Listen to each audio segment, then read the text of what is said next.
جی میری طرف سے تمام سننے اور دیکھنے والوں کو السلام علیکم۔ تو ویلاگ شروع کرتے ہیں۔ سب سے پہلی بات، ڈس کا دھن دھاندلی کیس، جس میں ڈاکٹر فردوس عاشق اعوان صاحبہ، عثمان ڈار صاحب سمیت تمام افراد کو الیکشن کمشنر نے طلب کر لیا ہے اور ڈاکٹر فردوس عاشق اعوان صاحبہ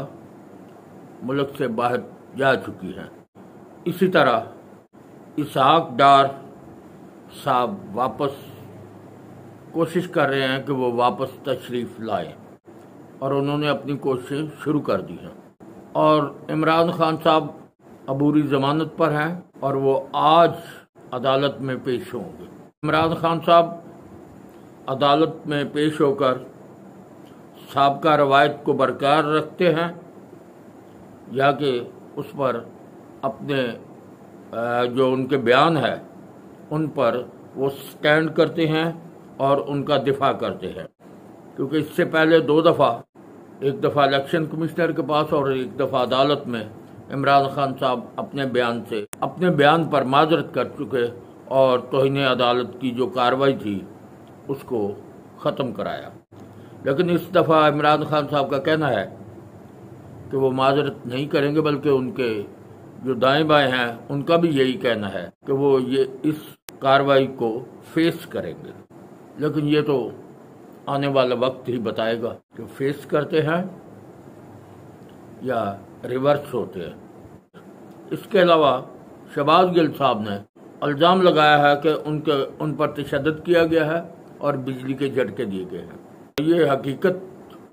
اور سچی بات ہے تو پھر تو زیادتی والی بات ہے، لیکن اس سے پہلے بھی وہ الزام لگا چکے ہیں مگر وہ سچ ثابت نہ ہوا۔ بہرحال پی ٹی آئی کا دعویٰ ہے، ان کا یہ کہنا ہے کہ ان کے ساتھ تشدد کیا گیا ہے، تو اگر تو تشدد ہوا ہے تو وہ بہت ہی بری بات اور غیر قانونی فعل ہے۔ اگر اس بیان کو سیاسی ڈھال بنایا جا رہا ہے تو پھر بھی بڑے افسوس کی بات ہے، کیونکہ بیرونی دنیا میں اس سے ہماری جگ ہنسائی ہوگی۔ اب عمران خان صاحب اپنی ہر تقریر میں وہی طرز بیان اور بلیک میلنگ کہہ لیں، خوفزدہ کرنا کہہ لیں یا جو بھی کہہ لیں، اور اس طرح بعض اوقات وہ بیان دیتے ہیں عمران خان صاحب جیسے کسی دوسرے ملک کے لیے بیان دیا جا رہا ہو۔ ان کا کہنا ہے کہ وفاق چاروں طرف سے پی ٹی آئی میں گھرا ہوا ہے۔ اب یہ نہیں کہ وہ ساری حکومتیں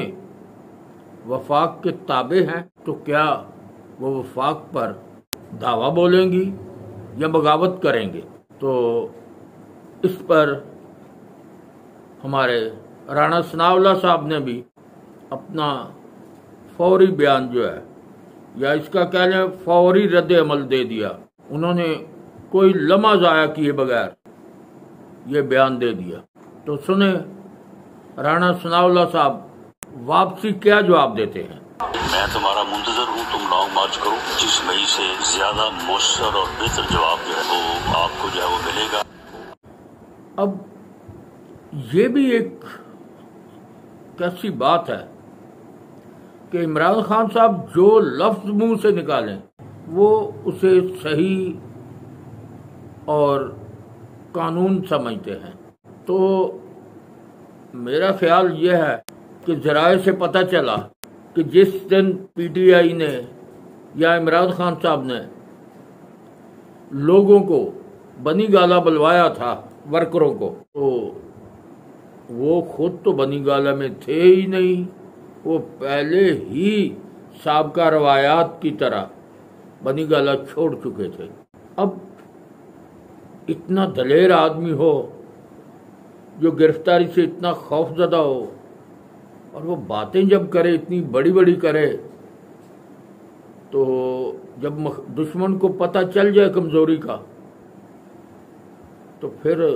لوگ اس کمزوری پر انگوٹھا رکھتے ہیں۔ تو عمران خان صاحب آپ گرفتاری سے تو بہت خائف ہیں، بلکہ آپ نے برملا کہہ دیا کہ اگر مجھے گرفتار کرتے تو میرے ساتھ بھی یہی سلوک ہوتا۔ تو اب لازمی بات ہے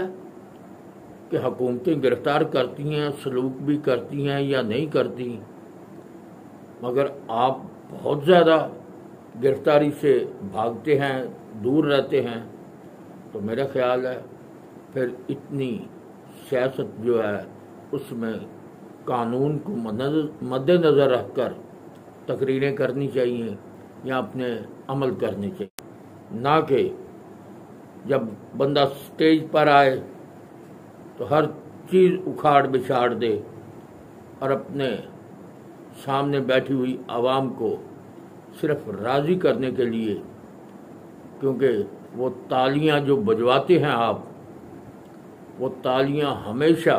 حکومت سے علیحدہ ہونے والے حکمران اپنی کارکردگیاں دکھا کر بتا کر تالیاں بجواتے ہیں کہ میں نے اپنے دور اقتدار میں یہ کیا، فلاں کام کیا، مگر آپ نے 3.5 سالہ دور میں ایک اس سازشی خط کے علاوہ تو آپ کے پاس کوئی بیچنے کے لیے سودا نہیں ہے، تو پھر کون سی مشکل تھی؟ 1 سال کا ٹائم تھا، آپ 1 سال سکون اور آرام سے گزارتے، 1 سال بعد دوبارہ الیکشن میں آتے اور دودھ کا دودھ اور پانی کا پانی ہو چکا ہوتا۔ اگر عوام آپ کو منتخب کرتی تو حکومت دوبارہ آپ کو مل جاتی، مگر آپ کی جلد بازیوں نے آپ کے بہت سے ساتھی بھی آپ سے جدا کر دیے، تو بہرحال ساتھی آپ سے غالباً جدا نہیں ہوئے، آپ ہی وقت آنے پر ساتھیوں کو شاید کچھ ساتھی تو آپ نے خود چھوڑے ہیں۔ سب سے بڑی بات جو ہے، میں اپنے ہر ویلاگ میں یہی کہتا ہوں کہ ملک پاکستان کے لیے دعا کریں اور یہ دعا کریں کہ اللہ تبارک و تعالی ملک پاکستان کا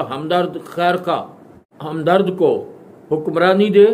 تاکہ اس ملک قوم کی خدمت کر سکیں۔ تو اس دعا میں اگر عمران خان صاحب آتے ہیں تو ہم ان کے لیے دعا گو ہیں، لیکن اللہ تبارک و تعالی غائب پر دسترس رکھتے ہیں، وہ بہت بہتر اللہ پاک جانتے ہیں کہ یہ لا الہ الا اللہ کے نام پر بننے والے پاکستان پر حکمران کسے بنانا ہے۔ تو اس کے ساتھ ہی اجازت دیں، اگر آپ کو میری باتیں پسند آئی ہوں تو چینل کو سبسکرائب کریں، لائک کریں اور شیئر کر دیں۔ شکریہ، ملاقات ہوگی اگلے ویلاگ میں۔ خدا حافظ۔